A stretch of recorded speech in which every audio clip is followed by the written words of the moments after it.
وَيَا هَنَ ابْنَةِ سَعْدٍ فَهِيَ قَدْ سَعَدَتْ سَعَادَةً قَدْرُهَا بَيْنَ الْوَرَى خَطِرٍ۔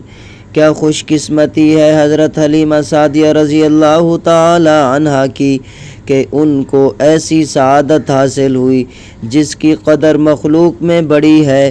وَيَا هَنَ ابْنَةِ سَعْدٍ فَهِيَ قَدْ سَعَدَتْ سَعَادَةً قَدْرُهَا بَيْنَ الْوَرَى خَطِرٍ۔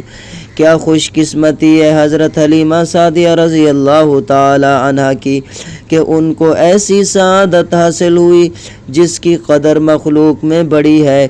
اذ ارضعت خیر خلق اللہ کلہم ھذا هو الفوز لا ملک ولا وزر۔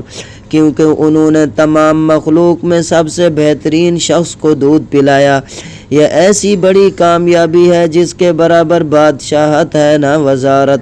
رأت له معجزات فی الرضاع بدت وشاہدت برکات لیس تنحصر۔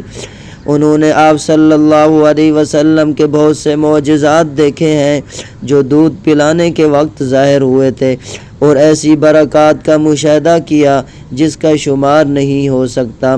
وحدثت قومه اہل الکتاب بما یکون من شأنہ مذ شخصہ نظروا۔ اور جب اہل کتاب نے آپ صلی اللہ علیہ وسلم کو دیکھا تو اپنی قوم سے آپ صلی اللہ علیہ وسلم کے حالات بیان کیے۔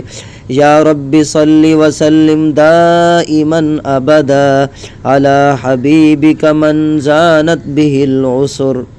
اے پروردگار ہمیشہ ہمیشہ درود اور سلام بھیجیے اپنے حبیب پر جن سے زمانوں کو زینت حاصل ہو گئی ہے۔